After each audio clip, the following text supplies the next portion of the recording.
ವಾಕ್ಯವು ನೀವೇ, ಈ ಬಾಳಿನ ಕೆಳಗೆ ಭೂಮಿಯ ಮೇಲೆ ರಕ್ಷಕ ನೀವೇ. ಎಲ್ಲ ನೀವೇ, ಎಲ್ಲವೂ ನಿಮ್ಮದೇ, ಎಲ್ಲ ನೀವೇ.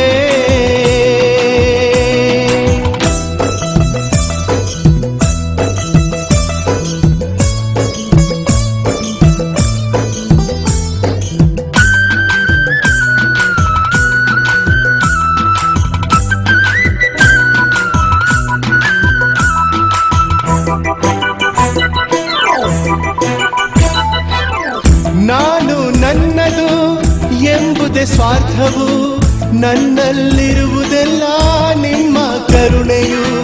ನಾನು ನನ್ನದು ಎಂಬುದೇ ಸ್ವಾರ್ಥವು, ನನ್ನಲ್ಲಿರುವುದೆಲ್ಲ ನಿಮ್ಮ ಕರುಣೆಯು. ನಾನು ಎಂಬುದೇ ನಾಶಕ್ಕೆ ಮೂಲವು, ನಾವು ಎಂದೊಡೆ ಭೂಮಿಯ ಸ್ವರ್ಗವು. ಎಲ್ಲ ನೀವೇ, ಎಲ್ಲವೂ ನಿಮ್ಮದೇ, ಎಲ್ಲ ನೀವೇ.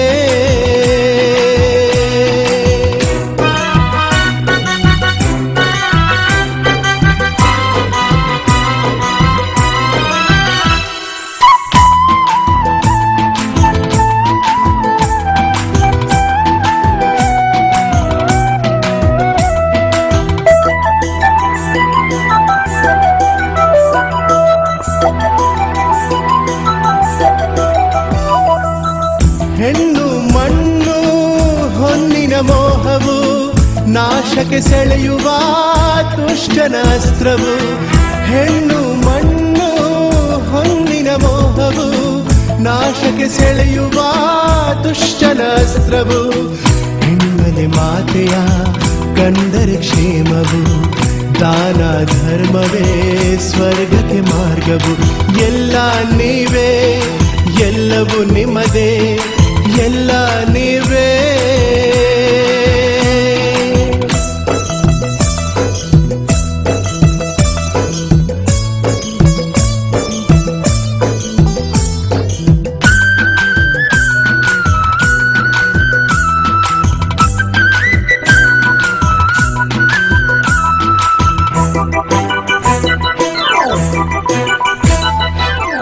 ಜಗವೇ ಸಾರಿದೆ ದೇವರ ಮಹಿಮೆಯು, ಜಗದಲ್ಲಿ ಕೇವಲ ನಾನೊಂದು ಸೃಷ್ಟಿಯು.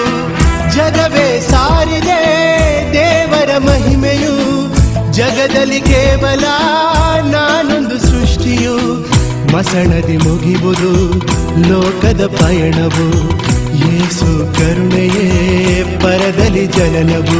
ನೀವೇ ಸತ್ಯ, ನೀವೇ ನಿತ್ಯ, ನೀವೇ ಶಕ್ತಿ, ನೀವೇ ಮುಕ್ತಿ.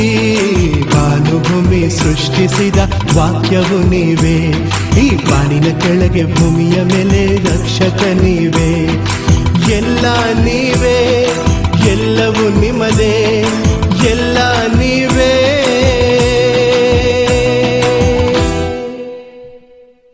Price the lord. ಹಲ್ಲೆಲೂಯಾ. ಯೇಸುವೇ ಸ್ತೋತ್ರ. ಯೋಹಾನನ ಶುಭ ಸಂದೇಶ 8ನೇ ಅಧ್ಯಾಯ ವಾಕ್ಯ 1-11. ಯೇಸು ಸ್ವಾಮಿ ಒಲಿವ್ ಗುಡ್ಡಕ್ಕೆ ಹೋದರು. ಮರುದಿನ ಮುಂಜಾನೆ ಅವರು ಮತ್ತೆ ಮಹಾದೇವಾಲಯಕ್ಕೆ ಬಂದರು. ಜನರು ಸುತ್ತಲೂ ಬಂದು ನೆರೆಯಲು ಯೇಸು ಕುಳಿತುಕೊಂಡು ಬೋಧಿಸತೊಡಗಿದರು. ಆಗ ಧರ್ಮಶಾಸ್ತ್ರಿಗಳು ಫರಿಸಾಯರು ಒಬ್ಬ ಹೆಂಗಸನ್ನು ಅಲ್ಲಿಗೆ ಕರೆತಂದರು. ಅವಳು ವ್ಯಭಿಚಾರ ಮಾಡುತ್ತಿದ್ದಾಗಲೇ ಸಿಕ್ಕಿ ಬಿದ್ದಿದ್ದಳು. ಅವಳನ್ನು ಎಲ್ಲರ ಮುಂದೆ ನಿಲ್ಲಿಸಿ, ಬೋಧಕರೇ, ಈ ಹೆಂಗಸು ವ್ಯಭಿಚಾರ ಮಾಡುತ್ತಿದ್ದಾಗಲೇ ಸಿಕ್ಕಿ ಬಿದ್ದಳು. ಇಂಥವರನ್ನು ಕಲ್ಲೆಸೆದು ಕೊಲ್ಲಬೇಕೆಂದು ಮೋಶೆಯೇ ಧರ್ಮಶಾಸ್ತ್ರದಲ್ಲಿ ವಿಧಿಸಿದ್ದಾನೆ. ಈ ಕುರಿತು ನಿಮ್ಮ ಅಭಿಪ್ರಾಯವೇನು ಎಂದು ಪ್ರಶ್ನಿಸಿದರು. ಯೇಸುವನ್ನು ಮಾತಿನಲ್ಲಿ ಸಿಕ್ಕಿಸಿ ಅವರ ಮೇಲೆ ತಪ್ಪು ಹೊರಿಸಬೇಕೆಂಬುದೇ ಅವರ ಉದ್ದೇಶವಾಗಿತ್ತು. ಯೇಸುವಾದರೋ ಬಗ್ಗಿಕೊಂಡು ಬೆರಳಿನಿಂದ ಮರಳ ಮೇಲೆ ಏನನ್ನೋ ಬರೆಯುತ್ತಾ ಕುಳಿತರು. ಬಂದವರಾದರೂ ಮೇಲಿಂದ ಮೇಲೆ ಪ್ರಶ್ನೆ ಹಾಕುತ್ತಲೇ ಇದ್ದರು. ಆಗ ಯೇಸು ನೆಟ್ಟಗೆ ಕುಳಿತು, ನಿಮ್ಮಲ್ಲಿ ಪಾಪ ಮಾಡದವನು ಯಾವನೋ ಅಂಥವನು ಇವಳ ಮೇಲೆ ಮೊದಲನೆಯ ಕಲ್ಲು ಬೀರಲಿ ಎಂದು ಹೇಳಿ ಪುನಃ ಬಗ್ಗಿಕೊಂಡು ನೆಲದ ಮೇಲೆ ಬರೆಯತೊಡಗಿದರು. ಇದನ್ನು ಕೇಳಿದ್ದೇ ಹಿರಿಯರಿಂದ ಹಿಡಿದು ಅವರೆಲ್ಲರೂ ಒಬ್ಬೊಬ್ಬರಾಗಿ ಅಲ್ಲಿಂದ ಕಾಲು ಕಿತ್ತರು. ಕೊನೆಗೆ ಅಲ್ಲಿ ಉಳಿದವರೆಂದರೆ ಯೇಸು ಮತ್ತು ನಿಂತುಕೊಂಡಿದ್ದ ಆ ಮಹಿಳೆ. ಆಗ ಯೇಸು ತಲೆ ಎತ್ತಿ, ತಾಯಿ, ಅವರೆಲ್ಲ ಎಲ್ಲಿ? ನಿನಗೆ ಯಾರೂ ಶಿಕ್ಷೆ ವಿಧಿಸಲಿಲ್ವೇ ಎಂದು ಕೇಳಿದರು. ಅವಳು, ಇಲ್ಲ ಸ್ವಾಮಿ ಎಂದಳು. ಯೇಸು ಅವಳಿಗೆ, ನಾನು ನಿನಗೆ ಶಿಕ್ಷೆ ವಿಧಿಸುವುದಿಲ್ಲ, ಹೋಗು, ಇನ್ನು ಮೇಲೆ ಪಾಪ ಮಾಡಬೇಡ ಎಂದರು. ಪ್ರಭು ಕ್ರಿಸ್ತರ ಶುಭ ಸಂದೇಶವಿದು. ಪ್ರೀತಿಯ ಸಹೋದರ ಸಹೋದರಿಯರೇ, ಯೇಸು ಸ್ವಾಮಿ ಒಬ್ಬ ವ್ಯಭಿಚಾರಿಣಿಗೆ ಕ್ಷಮೆ ನೀಡುವುದನ್ನು ಇವತ್ತಿನ ಸಂದೇಶದಲ್ಲಿ ನಾವು ಆಲಿಸುತ್ತೇವೆ. ಇವಳಾದ್ರೂ ಸಿಕ್ಕಾಕೊಳ್ದವರು ಅದೆಷ್ಟೋ ಮಂದಿ ಲೋಕದಲ್ಲಿ ಇಲ್ವಾ? ಇಂಥ ಪಾಪಕ್ಕೆ ಬಲಿಯಾಗಿ ಹೊರಗಡೆ ಸಾಚಾರಂತೆ ತೋರಿಸಿ ಜೀವಿಸುವವರು ಇಲ್ವಾ? ಯೇಸುವಿಗೆ ನಾಟಕ ಬೇಡ. ದೇವರು ನಾಟಕ ನೋಡಲ್ಲ. ದೇವರು ಮುಖ ನೋಡಿ ಮಣೆ ಹಾಕುವ ದೇವರು ಅಲ್ಲ, ಹೃದಯ ನೋಡುವ ದೇವರು. ಇವತ್ತು ನೋಡಿ, ಈ ಸಮಾಜದಲ್ಲಿ ಅತಿ ದೊಡ್ಡ ಪಾಪ ವ್ಯಭಿಚಾರ. ಹಿಂದಿನ ಕಾಲದಲ್ಲಿ ಒಂದು ಅನೈತಿಕ ಪುಸ್ತಕ ಸಿಗ್ಬೇಕಾದ್ರೆ ಬಾರಿ ಕಷ್ಟ ಇತ್ತು. ಈಗ ಮನೆ ಬಾಗಿಲಿನಲ್ಲೇ ಎಲ್ಲ ಸಿಗ್ತಾ ಇದೆ, ಮೊಬೈಲಲ್ಲೇ ಸಿಗ್ತಾ ಇದೆ, ವೆಬ್ಸೈಟ್ಗಳಲ್ಲೇ ಸಿಗ್ತಾ ಇದೆ. www.com ಯುವ ಪೀಳಿಗೆ, ಜನ, ಕುಟುಂಬ, ದಂಪತಿಗಳು ಮುರಿದು ಬೀಳ್ತಾ ಇದ್ದಾರೆ. ಮನುಷ್ಯ ಪ್ರಗತಿ ಸಾಧಿಸಿದ್ದಾನೆ. ಯಾವುದರಲ್ಲಿ? ದುಡ್ಡಿನಲ್ಲಿ, ಇಂಡಸ್ಟ್ರಿಯಲ್ಲಿ, ಆಧ್ಯಾತ್ಮಿಕತೆಯಲ್ಲಿ, ಕುಟುಂಬ ಜೀವನದಲ್ಲಿ. ಎಂಥ ಪಾಪಗಳು ನೋಡಿ! ಗರ್ಭಪಾತ, ಕುಡುಕುತನ, ಇವುಗಳಲ್ಲೆಲ್ಲ ಹೋಗಿ ಹೋಗಿ ಹೋಗಿ ಹೋಗಿ ಅವನ ಆಧ್ಯಾತ್ಮಿಕತೆ ಅವನತೆ ಆಗ್ತಾ ಇದೆ. ಇವತ್ತು ಆಧ್ಯಾತ್ಮಿಕತೆಯ ಅವನತೆ ನಮ್ಮ ಪ್ರಳಯ. ಕಾಯುವುದು ಬೇಡ, ಪ್ರಳಯ ಆಗುತ್ತೆ ಅಂತೇಳಿ. ಪ್ರಳಯ ಆವಾಗಲೇ ಆಗ್ತಾ ಇದೆ. ಕುಟುಂಬಗಳ ಪ್ರಳಯ ಆಗ್ತಾ ಇದೆ, ವ್ಯಕ್ತಿಗಳ ಪ್ರಳಯ ಆಗ್ತಾ ಇದೆ. ಹಿಂದಿನ ಕಾಲದಲ್ಲಿ 80, 90, 100 ತನಕ ಬದುಕ್ತಿದ್ರು. ಇವಾಗ 30, 40 ಇರುವಾಗಲೇ ಸತ್ತೋಗ್ತಾರೆ, ಬದುಕೋಲ್ಲ. ರೋಗಗಳು, ದುಡಿದು ಕೂಡಿಸಿಟ್ಟಿದ್ದೆಲ್ಲ ಆಸ್ಪತ್ರೆಗೆ ಬಿಲ್ ಕಟ್ಟಲಿಕ್ಕೆ ಆಗುತ್ತೆ. ಯಾಕೆ? ಅಕ್ರಮ ಜೀವನ. ಸಂತ ಪೌಲರು 2008 ಇಸ್ವಿಯ ಹಿಂದೆನೆ ಇದರ ಬಗ್ಗೆ ನಮಗೆ ಎಚ್ಚರಿಕೆ ಕೊಟ್ಟಿದ್ದಾರೆ. ನಾನು ಯಾವಾಗಲೂ ಹೇಳಿದೆ, this is the Paulan prophecy. ಪ್ರವಾದನೆ ಪೌಲ ಮಾಡಿದ್ದು. ರೋಮಾಪುರದವರಿಗೆ ಬರೆದ ಪತ್ರಿಕೆ 1ನೇ ಅಧ್ಯಾಯ 18ರಿಂದ 32. ಪವಿತ್ರ ಗ್ರಂಥ ಇದ್ರೆ ತೆಗೆದು ನೀವು ನೋಡಿ. ನಾನು ಸಂದೇಶ ಕೊಡ್ತಾ ಇರುವಾಗ, ಮಾನವ ಕುಲದ ಮಲಿನತೆ ಏನು? The wretchedness of humanity. ಏನು ಈ ಮಲಿನತೆ? ವಾಕ್ಯ 18ರಿಂದ 32 ತನಕ ನಾವು ಧ್ಯಾನಿಸೋಣ. ಮಾನವರ ಎಲ್ಲ ಪಾಪ ಅಕ್ರಮಗಳ ಮೇಲೆ ದೇವರ ಕೋಪಾಗ್ನಿ ಸ್ವರ್ಗದಿಂದ ಎರಗುವುದೆಂದು ಪ್ರಕಟವಾಗುತ್ತಿದೆ. ಏಕೆಂದರೆ ಅವರ ಅಕ್ರಮ ನಡತೆ ಸತ್ಯವನ್ನು ಅಡಗಿಸುತ್ತದೆ. ನಿನ್ನ ಅಕ್ರಮ ನಡತೆ ದೇವರನ್ನು ಅಡಗಿಸ್ತಾ ಇದೆ ಈ ಲೋಕದಲ್ಲಿ. ನಿನ್ನ ಅಕ್ರಮ ನಡತೆ ಯೇಸುವನ್ನು ಅಡಗಿಸ್ತಾ ಇದೆ, ಸತ್ಯವನ್ನು ಅಡಗಿಸ್ತಾ ಇದೆ. ದೇವರ ವಿಷಯವಾಗಿ ಮಾನವನು ಏನನ್ನು ಅರಿತುಕೊಳ್ಳಲು ಸಾಧ್ಯವೋ ಅದು ಅವರಿಗೆ ಚೆನ್ನಾಗಿ ತಿಳಿದಿದೆ. ದೇವರೇ ಅದನ್ನು ಅವರಿಗೆ ಸ್ಪಷ್ಟಪಡಿಸಿದ್ದಾರೆ. ದೇವರು ಲೋಕವನ್ನು ಸೃಷ್ಟಿಸಿದಂದಿನಿಂದ ಅವರ ಅಗೋಚರ ಗುಣಲಕ್ಷಣಗಳು, ದೇವರ ಅನಂತ ಶಕ್ತಿ, ದೇವರ ಸ್ವಭಾವ, ದೈವ ಸ್ವಭಾವ ಮನುಷ್ಯರಿಗೆ ಸೃಷ್ಟಿಗಳ ಮೂಲಕವೇ ವೇದ್ಯವಾಗುತ್ತಾ ಇದೆ. ಅಂದರೆ ಈ ಸೃಷ್ಟಿಸಿದ್ದು ಸೃಷ್ಟಿಕರ್ತ. ಆ ಸೃಷ್ಟಿಕರ್ತನೇ ದೇವರು. ಆ ಸೃಷ್ಟಿಕರ್ತನ ಏಕೈಕ ಪುತ್ರ ರಕ್ಷಕನೇ ಯೇಸು. ಆ ಯೇಸುವೆ ನಮಗೆ ಕಳಿಸಿಕೊಟ್ಟಿದ್ದು ನಮ್ಮನ್ನು ಪೋಷಿಸುವ ಪೋಷಕರೇ ಪವಿತ್ರಾತ್ಮ. ಅದಕ್ಕೆ ನಾವು ಹೇಳ್ತೀವಿ ಪರಮ ತ್ರಿತ್ವ, ಒಬ್ಬರೇ ದೇವರು. ಈ ದೇವರನ್ನು ನಾವು ಅರ್ಥ ಮಾಡಿಕೊಂಡಾಗ ನಮ್ಮ ಜೀವನಕ್ಕೊಂದು ಅರ್ಥ ನಾವು ಕಾಣಿಕೊಳ್ಳಲು ಸಾಧ್ಯ. ಆದುದರಿಂದ ಮಾನವರು ತಮ್ಮ ಅಜ್ಞಾನಕ್ಕೆ ಯಾವ ನೆಪವನ್ನು ಒಡ್ಡಲು ಸಾಧ್ಯವಿಲ್ಲ. ಅಜ್ಞಾನ, ನಿನ್ನ ಮೂಢನಂಬಿಕೆಗೆ ಯಾವ ನೆಪವನ್ನು ಒಡ್ಡಲು ಸಾಧ್ಯವಿಲ್ಲ. ಯು ಆರ್ ಎಡ್ಯುಕೇಟೆಡ್, ನಾನು ಓದಿದ್ದೀನಿ, ಶಿಕ್ಷಣ, ನಾನು ಡಿಗ್ರಿ ಪಡ್ಕೊಂಡಿದ್ದೀನಿ, ಅದರಿಂದ ನಿನ್ನ ದೇವರನ್ನು ಕಂಡುಕೊಳ್ಳಲಾಗುವುದಿಲ್ಲ. ನಿನ್ನ ನಂಬಿಕೆ ಮೂಢವಾದಾಗ ಅದು ಮೂಢನಂಬಿಕೆ ಆಗ್ಬಿಡುತ್ತೆ. ನಿನ್ನ ನಂಬಿಕೆ ವಿಶ್ವಾಸವಾಗಿ ಪರಿವರ್ತನೆಗೊಂಡಾಗ ನೀನು ದೇವರ ಬಳಿಗೆ ಬರ್ತೀಯ. ದೇವರನ್ನು ಅವರು ಅರಿತಿದ್ದರೂ ದೇವರೆಂದು ಅವರನ್ನು ಗೌರವಿಸಲಿಲ್ಲ. ಮೊದಲನೇ ಆಜ್ಞೆ ನಿಜವಾದ ಏಕ ದೇವರನ್ನು ಆರಾಧಿಸು. ಅವರು ದೇವರನ್ನು ಗೌರವಿಸಲಿಲ್ಲ. ದೇವರಿಗೆ ಉಪಕಾರ ಸ್ಮರಣೆ ಮಾಡಲಿಲ್ಲ. ಬದಲಾಗಿ ಅವರು ವ್ಯರ್ಥ ಆಲೋಚನೆಗಳಲ್ಲಿ ಮಗ್ನರಾದರು. ಇವತ್ತು ಮನುಷ್ಯ ವ್ಯರ್ಥ ಆಲೋಚನೆಯಲ್ಲಿ ಮಗ್ನನಾಗಿದ್ದಾನೆ. ಅರ್ಥ ಇಲ್ಲದ ಆಲೋಚನೆಗಳು, ತಪ್ಪು, ಇಂಥವುಗಳು ಅವನನ್ನು ದೇವರಿಂದ ದೂರಕ್ಕೆ ಕೊಂಡೊಯ್ಯುತ್ತಾ ಇವೆ. ಆ ವ್ಯರ್ಥ ಆಲೋಚನೆಗಳಿಂದ ಇವತ್ತು ಪಾಪಮಯ ಜೀವನಕ್ಕೆ ಬಲಿಯಾಗ್ತಾ ಇದ್ದಾನೆ. ಆ ವ್ಯರ್ಥ ಆಲೋಚನೆಗಳಿಂದ ಕಾಮಕೇಳಿಗೆ ಬಲಿಯಾಗ್ತಾ ಇದ್ದಾನೆ. ಏಕೆಂದರೆ ಒಳ್ಳೆಯದು ಯೋಚಿಸುವುದು ಎಷ್ಟೋ ಇದೆ, ಅದು ಅವನಿಗೆ ಮಾಡಲು ಆಗ್ತಾ ಇಲ್ಲ. ಅವರ ವಿವೇಕರಹಿತ ಮನಸ್ಸು ಅಂಧಕಾರಮಯವಾಯಿತು. ವಿವೇಕರಹಿತ ಮನಸ್ಸು ಅಂಧಕಾರಮಯವಾಯಿತು. ತಾವೇ ಜ್ಞಾನಿಗಳೆಂದು ಕೊಚ್ಚಿಕೊಳ್ಳುತ್ತಾ ಅವರು ನಿಜವಾಗಿಯೂ ಮೂರ್ಖರಾದರು. ಜ್ಞಾನಿ, ನನಗೆಲ್ಲ ತಿಳಿದಿದೆ, ನನಗೆಲ್ಲ ಗೊತ್ತಿದೆ. ಲೌಕಿಕವಾಗಿ ಗೊತ್ತಿರಬಹುದಣ್ಣ ನಿನ್ಗೆ, ಆದ್ರೆ ದೈವಿಕವಾಗಿ, ಅದಕ್ಕೆ ಬೈಬಲ್ ಹೇಳುತ್ತೆ, ಅಹಂಕಾರ ಅಂಕುರಿಸುವುದು ಮಾನವನು ದೇವರನ್ನು ಬಿಟ್ಟ ದಿನ. ಸಿರಾಕ 10:12. Pride is the blind guide. ಅಹಂಕಾರ ಪಡ್ಕೊಳ್ಬೇಡ. ತಾವೇ ಜ್ಞಾನಿಗಳೆಂದು ಕೊಚ್ಚಿಕೊಳ್ಳುತ್ತಾ ಅವರು ನಿಜವಾಗಿಯೂ ಮೂರ್ಖರಾದರು. ಅಮರ ದೇವರನ್ನು ಆರಾಧಿಸುವುದನ್ನು ಬಿಟ್ಟು, ಜೀವ ಕೊಟ್ಟ ದೇವರನ್ನು ಆರಾಧಿಸುವುದನ್ನು ಬಿಟ್ಟು ಅಳಿದು ಹೋಗುವಂತಹ ನರಮಾನವರ. ಕೆಲವರಿಗೆ ಮನುಷ್ಯರೇ ದೇವರು. ಎಷ್ಟೋ ಮಂದಿ ತಮ್ಮನ್ನೇ ದೇವರು ಮಾಡಿಕೊಂಡು ಜನರನ್ನು ವಂಚಿಸ್ತಾ ಈ ಲೋಕದಲ್ಲಿ ಇದ್ದಾರೆ. ಅವರಿಗೆ ಹೋಗಿ ಅಡ್ಡ ಬೀಳ್ತಾ ಇದ್ದಾರೆ. ದೇವರು ನಿನಗೆ ಪ್ರಾಣ, ಜೀವ, ಶ್ವಾಸ ಕೊಟ್ಟವರೇ ದೇವರು. ಆ ದೇವರನ್ನು ನಾವು ಅರಿತುಕೊಳ್ಳದಿದ್ದಾಗ ನಾವು ಎಡವಿ ಬೀಳ್ತೀವಿ. ಮನುಷ್ಯರನ್ನು ದೇವರು ಮಾಡ್ಕೋಬೇಡ. ಇನ್ನು ಕೆಲವರು ಹೀರೋಯಿನ್ಗಳನ್ನು ತಮ್ಮ ಹೃದಯದಲ್ಲಿ ಇಟ್ಟು ಪೂಜಿಸುತ್ತಾರೆ, ಅವರನ್ನು ದೇವರು ಮಾಡ್ಕೊಳ್ತಾರೆ. ಯಾವ ಮನುಷ್ಯನು, ನರಮಾನವನು ದೇವರಾಗಲು ಸಾಧ್ಯವಿಲ್ಲ.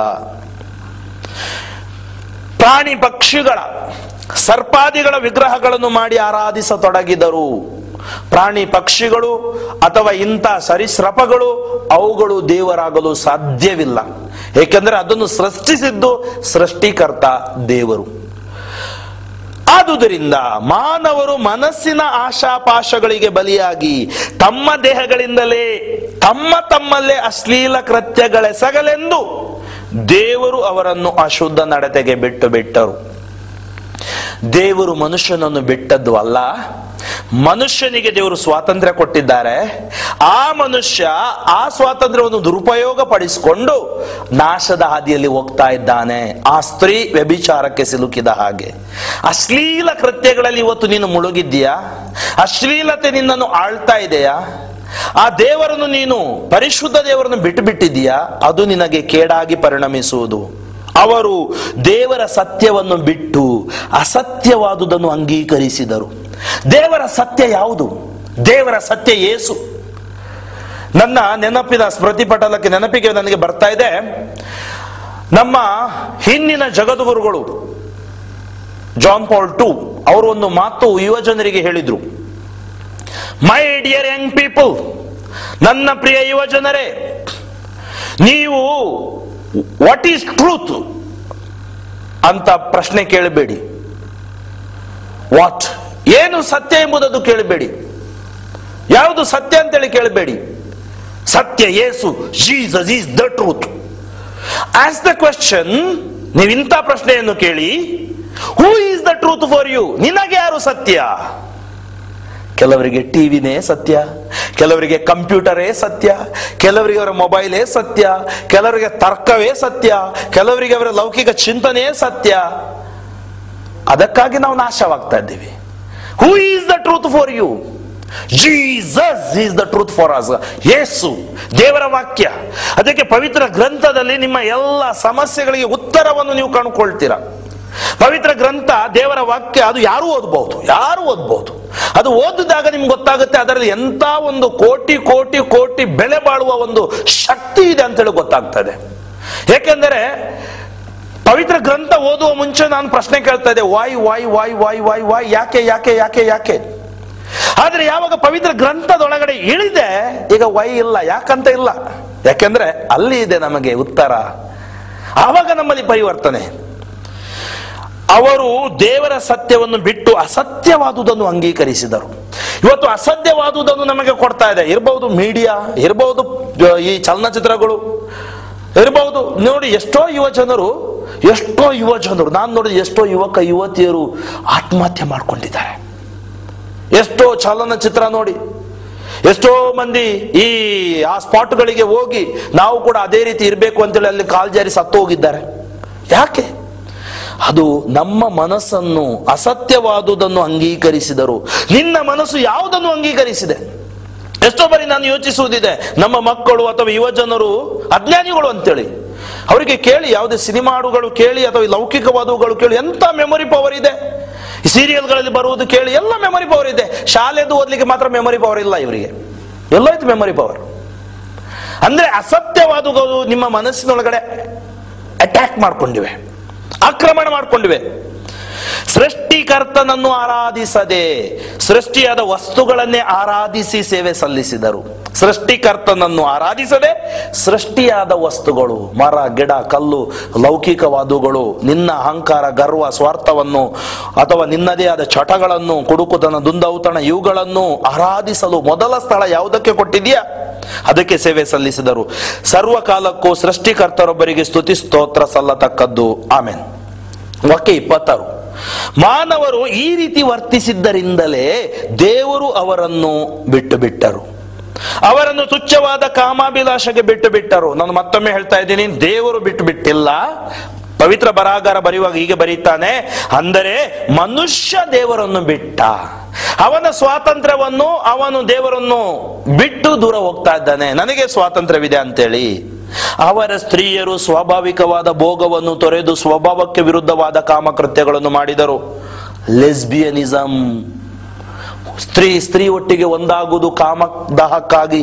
ಅಂತೆಯೇ ಪುರುಷರು ಸಹ ಸ್ವಾಭಾವಿಕವಾದ ಸ್ತ್ರೀ ಸಂಘವನ್ನು ತೊರೆದು ತಮ್ಮಲ್ಲಿಯೇ ಕಾಮೋದ್ರೇಕಗೊಂಡರು. ಹೋಮೋಸೆಕ್ಸುವಾಲಿಟಿ, ಸಲಿಂಗ ಕಾಮಿಗಳಾದರು. ಲಜ್ಜಾಹೀನರಾಗಿ ವರ್ತಿಸಿದರು. ತಮ್ಮ ದುರ್ನಡತೆಗೆ ತಕ್ಕ ಶಿಕ್ಷೆ ತಮ್ಮ ಮೇಲೆ ಬರಮಾಡಿಕೊಂಡರು. ಏನ್ ತಕ್ಕ ಶಿಕ್ಷೆ? ಏಡ್ಸ್. ಮದ್ದು ಕಂಡುಹಿಡಿಯಲಿಲ್ಲ ಅದಕ್ಕೆ. ಯಾರ ಹತ್ರ ನಾನು ಮಾತಾಡ್ತಿರುವಾಗ ಹೇಳಿದೆ, ಯಾಕೆ ಮದ್ದು ಕಂಡುಹಿಡಿಯಲಿಲ್ಲ ಅಂದ್ರೆ ಅವ್ರು ಹೇಳಿದ್ರು, ಮದ್ದು ಕಂಡುಹಿಡಿಯುವವರನ್ನು ನಾವು ಹುಟ್ಲಿಕ್ಕೆ ಬಿಟ್ಟಿಲ್ಲ ಅಂತೆ. ಗರ್ಭಪಾತದಲ್ಲಿ ಸಾಯಿಸ್ತಾ ಇದ್ದೀವಿ. 1 ಲಕ್ಷ ಜನ ಮಕ್ಕಳು ಸಾಯ್ತಾ ಇದ್ದಾರೆ. ನಾವು ಸ್ವಾರ್ಥಿಗಳಾಗ್ತಾ ಇದ್ದೀವಿ. ಇದು ದೊಡ್ಡ atom bomb, 3rd world war ಯೋಚನೆ ಮಾಡಿ. ಇವತ್ತು ಏನು ನಡೀತದೆ ಈ ಲೋಕದಲ್ಲಿ? ಹೋಮೋಸೆಕ್ಸುವಾಲಿಟಿ, ಲೆಸ್ಬಿಯನಿಸಂ, ಸಲಿಂಗ ಕಾಮ, ಪೌಲರು ಅಂದೇ ಬರೆದಿಟ್ಟಿದ್ದಾರೆ. ಎಷ್ಟೋ ಮಂದಿ ಇದನ್ನು ಸರಿ ಅಂತೇಳಿ ಪ್ರೂವ್ ಮಾಡುವವರಿದ್ದಾರೆ. ಅವರು ಅಬ್ನಾರ್ಮಲ್. ಅಕ್ರಮ ನಡತೆ ಸತ್ಯವನ್ನು ಅಡಗಿಸ್ತಾ ಇದೆ. ಕೆಲವು ಗೌರ್ಮೆಂಟ್ಗಳು ಅದಕ್ಕಾಗಿ ರೂಲ್ಸ್ ಪಾಸ್ ಮಾಡ್ತಾ ಇದ್ದಾರೆ. ದೈವ ನಿಯಮ ಯಾವ ಗೌರ್ಮೆಂಟ್ ಕೂಡ ಹೋಗ್ಲಿಕ್ಕೆ ಆಗುದಿಲ್ಲ, ವಿರೋಧ. ಒಂದು ದೇಶದಲ್ಲಿ ನಾನು ಪೇಪರ್ ಅಲ್ಲಿ ಓದಿದೆ, 28% ಸಲಿಂಗ ಕಾಮಿಗಳಾಗಿದ್ದಾರಂತೆ. ಅವರ ಬ್ಲಡ್, ರಕ್ತ ಆಸ್ಪತ್ರೆ ತೆಗೆದುಕೊಳ್ಳಲ್ಲಂತೆ. ಯಾಕಂದ್ರೆ ಆ ರಕ್ತ ಏಡ್ಸ್ ನಿಂದ ತುಂಬಿದ ರಕ್ತ ಹಾಗೂ ಇದಕ್ಕಾಗಿ ಅವರು ತಗೊಳ್ಳಲ್ಲ ಅಂತೇಳಿ ನಾನು ಪೇಪರ್ ಅಲ್ಲಿ ಓದಿದೆ. ಬೇರೆ ನಾನು ಹೇಳಿದೆ, ಆ ಸ್ತ್ರೀ ಸಿಕ್ಕಾಕೊಂಡ್ಲು, ವ್ಯಭಿಚಾರದಲ್ಲಿ ಸಿಕ್ಕಾಕೊಂಡ್ಲು, ದೇವರು ಕ್ಷಮೆ ಕೊಟ್ರು. ಇವತ್ತು ಸಿಕ್ಕಾಕೊಳ್ಳದೆ ಇಂಥ ಕಾರ್ಯಗಳನ್ನು ಮಾಡುವವರು ಎಷ್ಟು ಮಂದಿ ಇಲ್ವಾ? ಸಲಿಂಗ ಕಾಮಿಗಳಾಗಿ, ಹೋಮೋಸೆಕ್ಸುವಲ್ಸ್, ಲೆಸ್ಬಿಯನಿಸಂ, ಅಕ್ರಮ ನಡತೆ, ಇವರಿಗೆ ದೇವರು ಬೇಡ, ಅಂದ್ರೆ ತಮ್ಮ ದೇಹವನ್ನೇ ದೇವರು ಮಾಡ್ಕೊಂಡಿದ್ದಾರೆ. ಯೋಚನೆ ಮಾಡಬೇಡಿ, ನಾಶ ನಿಮ್ಮ ಕೈಯಲ್ಲಿ ತರಬೇಡಿ. ಅದಕ್ಕಾಗಿ ನೋಡಿ, ಈ ಲೋಕದಲ್ಲಿ ಒಂದು ನಿಯಮ ಇದೆ. ಯೇಸು ಸ್ವಾಮಿ ದೇವರು ಈ ಲೋಕವನ್ನು ಸೃಷ್ಟಿ ಮಾಡಿದಾಗ ಪತಿ ಮತ್ತು ಪತ್ನಿಯನ್ನು, ಆದಾಮ ಮತ್ತು ಹವ್ವಳನ್ನು ಸೃಷ್ಟಿ ಮಾಡಿದ್ರು. 2ನೇ ಅಧ್ಯಾಯದಲ್ಲಿ ದೇವರು ಮದುವೆ ಮಾಡಿದ್ರು ಅವರನ್ನು. ಯಾಕೆ ಗೊತ್ತು? ದೇವರಿಗೆ ಪ್ರಾಬ್ಲಮ್ ಬರಬಾರ್ದು ಅಂತೇಳಿ ವಿವಾಹ ಮಾಡಿದ್ರು. ವಿವಾಹ ಮಾಡಲು ಒಬ್ಬ ಪತಿ ಒಬ್ಬ ಪತ್ನಿ, ಅಂದ್ರೆ ಗಂಡು ಮತ್ತು ಹೆಣ್ಣು. ದೇವರು ಎಂದೂ ಗಂಡಿನ ಹೆಣ್ಣು ಹೆಣ್ಣಿನ ಮದುವೆಯನ್ನು ಆಶೀರ್ವದಿಸಲಿಲ್ಲ. ಇಲ್ಲ, ದೇವರು ಅದಕ್ಕೆ ಅನುಮತಿ ಕೊಡೋಲ್ಲ. ನೀವು ನೋಡಿ, ನೈಸರ್ಗಿಕ ನಿಯಮ, ಯಾವ ಒಂದು ಗಂಡು ನಾಯಿಯನ್ನು ಹೋಗಿ ಸಂಭೋಗಿಸೋಲ್ಲ, ಸೇರೋಲ್ಲ. ಅದಕ್ಕೂ ಅದರ ಸೆನ್ಸಿಟಿವ್ ನಿಯಮ ಪ್ರಕಾರ, ಸೆನ್ಸಸ್ ನಿಯಮ ಪ್ರಕಾರ ಅಪೋಸಿಟ್ ಸೆಕ್ಸ್ ಹತ್ರನೇ ಹೋಗ್ತಾ ಇದೆ ಅದು. ಅಂದ್ರೆ ಸೆಕ್ಸ್ ಅಪವಿತ್ರವಲ್ಲ, ಅದನ್ನು ಅಪವಿತ್ರ ಮಾಡ್ಕೊಂಡಿದ್ದೀವಿ ನಾವು. ಅದು ಪವಿತ್ರವಾಗಿರುವ ಜೀವನವೇ ಕುಟುಂಬ ಜೀವನ, ದಾಂಪತ್ಯ ಜೀವನ ಅಂತಾರೆ ಅದಕ್ಕೆ. ಆದ್ರೆ ಅದಕ್ಕಿಂತ ಹೊರಗಡೆ ಅದು ವ್ಯಭಿಚಾರ, ಅನೈತಿಕತೆ. ಯಾಜಕ ಕಾಂಡದಲ್ಲಿ ದೇವರು ಉತ್ತಮವಾದ ಒಂದು ಸಂದೇಶ ಕೊಡ್ತಾ ಇದ್ದಾರೆ. 18ನೇ ಅಧ್ಯಾಯ ವಾಕ್ಯ 45. ಸರ್ವೇಶ್ವರನೆಂಬ ನಾನೇ ನಿಮ್ಮ ದೇವರಾಗಿರುವುದರಿಂದ ನನ್ನ ನಿರ್ಣಯಗಳ ಪ್ರಕಾರವೇ ನೀವು ನಡೆಯಬೇಕು, ನನ್ನ ವಿಧಿಗಳನ್ನು ಅನುಸರಿಸಬೇಕು. ನನ್ನ ಆಜ್ಞಾ ವಿಧಿಗಳ ಪ್ರಕಾರ ನಡೆದುಕೊಳ್ಳುವವರು ಆ ಆಜ್ಞಾ ವಿಧಿಗಳಿಂದ ಜೀವಿಸುವರು. ಆದುದರಿಂದ ನೀವು ಅವುಗಳನ್ನೇ ಅನುಸರಿಸಬೇಕು, ನಾನೇ ಸರ್ವೇಶ್ವರ. ನಿಯಮಗಳು ಹೇಳ್ತಾ ಇದ್ದಾರೆ. ತುಂಬಾ ಇದು ನಮಗೆ ಪ್ರತಿಯೊಬ್ಬರಿಗೂ ಅಗತ್ಯವಾದ ನಿಯಮಗಳು. ನಿಮ್ಮಲ್ಲಿ ಯಾರು ರಕ್ತ ಸಂಬಂಧ ಉಳ್ಳವರೊಡನೆ ಮೈಗೂಡಿಸಬಾರದು. ಯಾಜಕಕಾಂಡ 18:6. ನಿನ್ನ ತಂದೆಯೊಡನೆ ಆಗಲಿ ತಾಯಿಯೊಡನೆ ಆಗಲಿ ಸಂಭೋಗಿಸಕೂಡದು. ತಾಯಿಯೊಡನೆ ಎಷ್ಟು ಮಾತ್ರವೂ ಸಂಗಮಿಸಬಾರದು, ಆಕೆ ನಿನ್ನ ಹೆತ್ತ ತಾಯಿ. ಯಾಜಕ 18:7. ಮಲತಾಯಿಯನ್ನು ಸಂಭೋಗಿಸಬಾರದು, ಹಾಗೆ ಮಾಡಿದರೆ ನಿನ್ನ ತಂದೆಗೆ ಮಾನಭಂಗವಾಗುವುದು, ಆಕೆ ನಿನ್ನ ತಂದೆಯ ಅರ್ಧಾಂಗಿ. ಯಾಜಕ 18:8 ಮತ್ತು 20:11. ತಂದೆಯ ಮಗಳನ್ನಾಗಲಿ ತಾಯಿಯ ಮಗಳನ್ನಾಗಲಿ ಸಂಭೋಗಿಸಬಾರದು, ಅವರು ಒಡ ಹುಟ್ಟಿದವರು. ಪರಸ್ತ್ರೀಯರಲ್ಲಿ ಹುಟ್ಟಿದವರಾದರೂ ಅವರು ನಿಮಗೆ ಅಕ್ಕ ತಂಗಿಯರು. ಯಾಜಕ 18:9, 11, 20ನೇ ಅಧ್ಯಾಯ 17ನೇ ವಾಕ್ಯ. ಮಗನ ಮಗಳನ್ನಾಗಲಿ ಮಗಳ ಮಗನ್ನಾಗಲಿ ಸಂಭೋಗಿಸಬಾರದು, ಅವರು ನಿಮಗೆ ಮಕ್ಕಳಂತವರು. ಯಾಜಕ 18:10. ತಂದೆಯ ಒಡ ಹುಟ್ಟಿದವಳೊಡನೆ ಸಂಭೋಗ ಮಾಡಬಾರದು, ಆಕೆ ತಂದೆಯ ರಕ್ತ ಸಂಬಂಧಿ, ಆಕೆ ತಾಯಿಯ ರಕ್ತ ಸಂಬಂಧಿ. ಯಾಜಕ 18:13, 20, 19. ತಂದೆಯ ಅಣ್ಣ ತಮ್ಮಂದಿರ ಹೆಂಡತಿಯನ್ನು ಸಂಭೋಗಿಸಬಾರದು, ಅವರು ನಮಗೆ ದೊಡ್ಡಮ್ಮ ಚಿಕ್ಕಮ್ಮ. ಯಾಜಕ 18:14, 20, 20. ಸೊಸೆಯನ್ನು ಸಂಗಮಿಸಬಾರದು, ಆಕೆ ಮಗನ ಹೆಂಡತಿ. ಯಾಜಕ 18:15, 20, 12. ಅತ್ತಿಗೆ ನಾದಿನಿಯರನ್ನು ಸಂಭೋಗಿಸಬಾರದು, ಅವರು ಅಣ್ಣ ತಮ್ಮಂದಿರ ಹೆಂಡತಿಯರು. ಈ ಕೃತ್ಯ ಮಾಡಿದವರಿಗೆ ಸಂತಾನ ಪ್ರಾಪ್ತಿಯಾಗದು. ಯಾಜಕ 18:16, 20, 21. ಮದುವೆ ಮಾಡಿಕೊಂಡವಳ ಮಗಳನ್ನು ಆಗಲಿ ಮೊಮ್ಮಗಳನ್ನಾಗಲಿ ಸಂಗಮಿಸಬಾರದು, ಅವರು ರಕ್ತ ಸಂಬಂಧಿಗಳು, ಅದು ಅಧರ್ಮ. ಯಾಜಕ 18:17. ಹೆಂಡತಿ ಜೀವದಿಂದಿರುವಾಗಲೇ ಆಕೆಯ ಒಡ ಹುಟ್ಟಿದವಳನ್ನು ಮದುವೆ ಮಾಡಿಕೊಂಡು ಹೆಂಡತಿಗೆ ಮನಸ್ತಾಪವನ್ನು ಉಂಟು ಮಾಡಬಾರದು. ಯಾಜಕ 18:18. ಯಾವನಾದರೂ ಪತ್ನಿಯೊಡನೆ ವ್ಯಭಿಚಾರ ಮಾಡಿದರೆ ಅವರಿಬ್ಬರಿಗೂ, ಯಾವನಾದರೂ ಪರಪತ್ನಿಯರೊಡನೆ ವ್ಯಭಿಚಾರ ಮಾಡಿದರೆ ಅವರಿಬ್ಬರಿಗೂ ಮರಣ ಶಿಕ್ಷೆಯಾಗಬೇಕು. ಯಾಜಕ 20:10. ಓದಿ ಸಾಮುವೇಲ 9ನೇ ಅಧ್ಯಾಯ 1-12, ಮತ್ತಾಯ 5:27. ಸ್ತ್ರೀಯನ್ನು ಸಂಗಮಿಸುವಂತೆ ಪುರುಷನನ್ನು ಸಂಗಮಿಸಬಾರದು, ಅದು ಏಸಿಗೆಯಾದುದು. ಯಾಜಕ 18:22.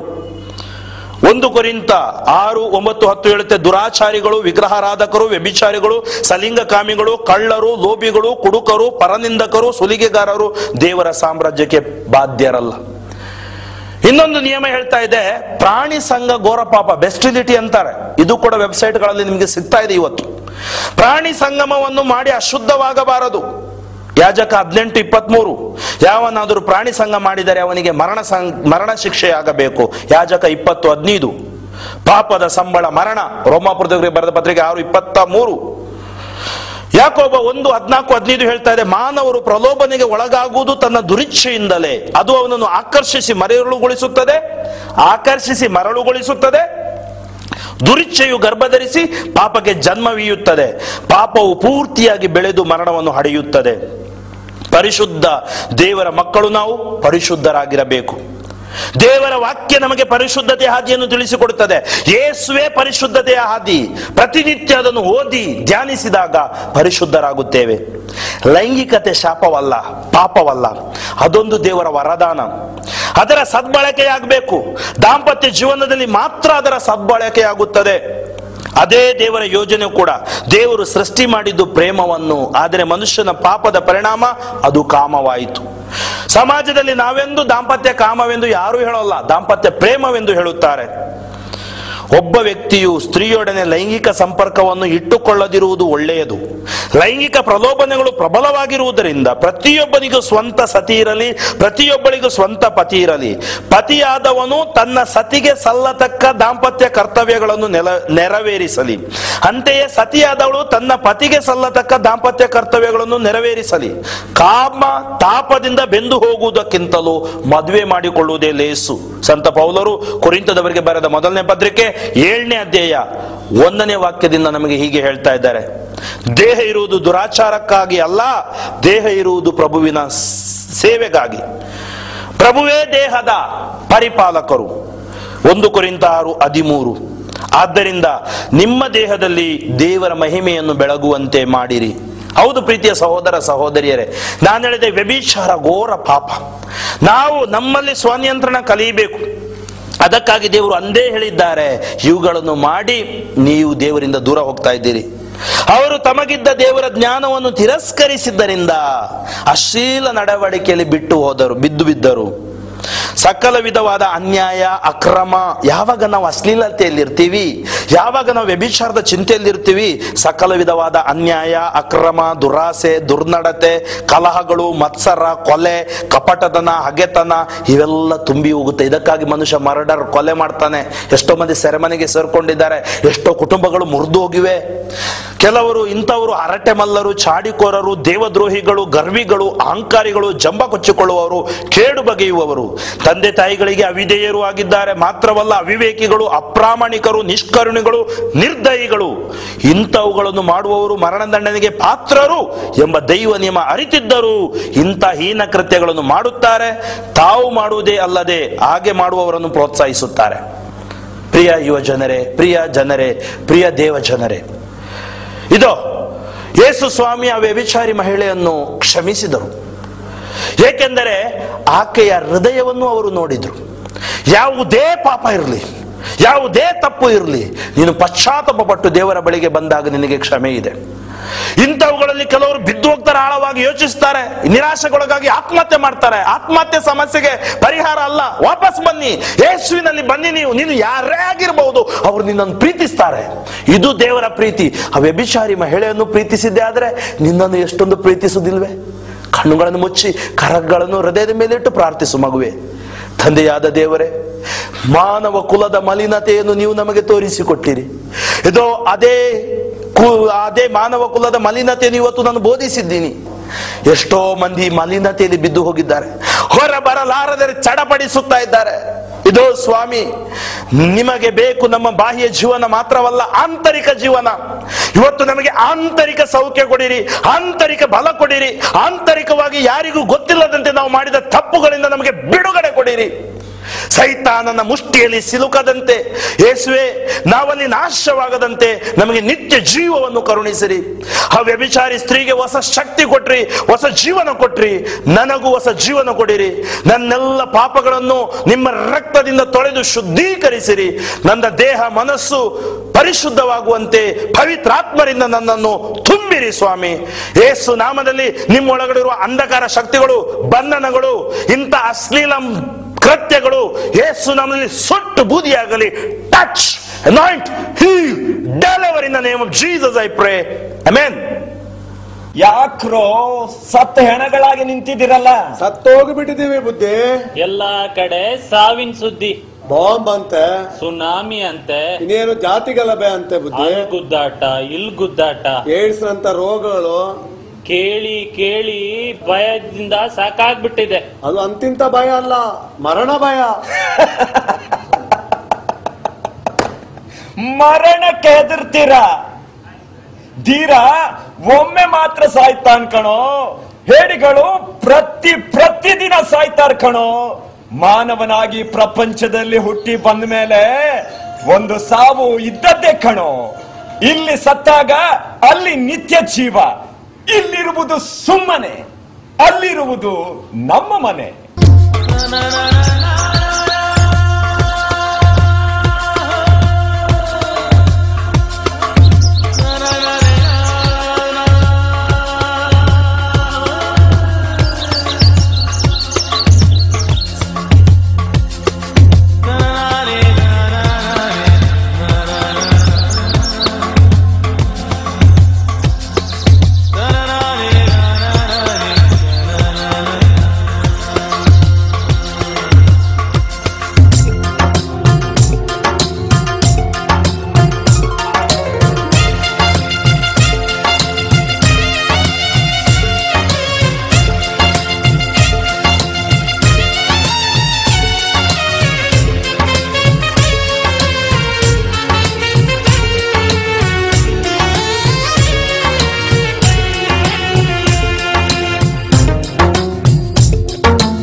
ಸಾವು ಸತ್ಯ ಕಣೋ, ಪರದಲ್ಲಿ ನಮ್ಮ ವಾಸ ನಿತ್ಯ ಕಣೋ.